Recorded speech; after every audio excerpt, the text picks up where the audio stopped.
And welcome back to Mr. Gregoris Math. Today we're taking a look at another formula substitute solve application in finding the volume and surface area of spheres.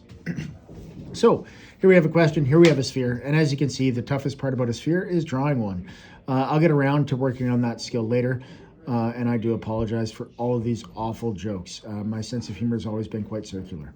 So first we're going to find the volume. The volume is given by the formula 4/3 pi r cubed.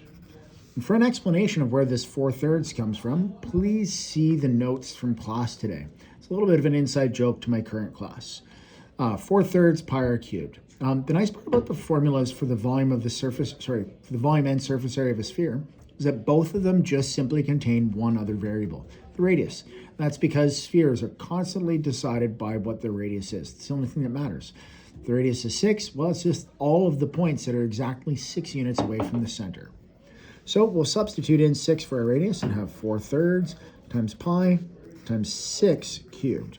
Of course, you'd need to know the cubed root of 6, which I'm just checking. I believe it's 216.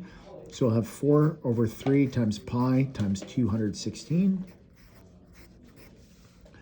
And here we can go ahead and simplify. So I can do 4 times 216 divided by 3, or I can recognize that 3 will divide into 216 a certain amount of times. I believe it divides in 72 times. So we'll have 4 times pi times 72. And then 4 times 72 is, of course, 288. And so our answer is going to be 288 pi.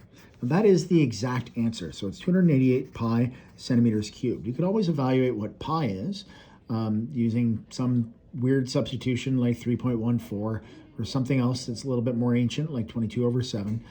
But 288 times pi using the pi button on your calculator will get you a pretty good decimal approximation as well too.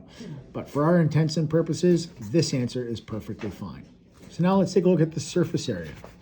The surface area is given by the formula 4 pi r squared. And that's because the surface area of a sphere is equal to 4 times the area of the great circle of the sphere. See the formula for the area of a circle? See the 4? That's 4 times the formula for the area of the great circle. Great circle is just the circle that fits exactly halfway in between, the biggest circle you can possibly draw within a sphere. So we'll do our substitution again. This is going to be 4 times pi times 6 squared. 6 squared is, of course, 36, so we have 4 times pi times 36. And 4 times 36 is something like 144. So we'll have 144 pi centimeters squared. And that's how we can find the volume and surface area using the volume and surface area formulas for a sphere. Don't forget to join us next time on Mr. Gregoris Math when we're taking a look at solving for the radius given particular volumes or surface areas. Do hit like, subscribe, ring the notification bell so that you know when new videos drop. And do keep in mind, the moment I can figure out what a PayPal is, we will have a merch store lined up so you can get your printed tees, you can get your coffee cups, and you can get your pencils that refer to factoring as a religion. All of that and more will be available. Don't forget to use the discount code Couture Can't Stop Laughing.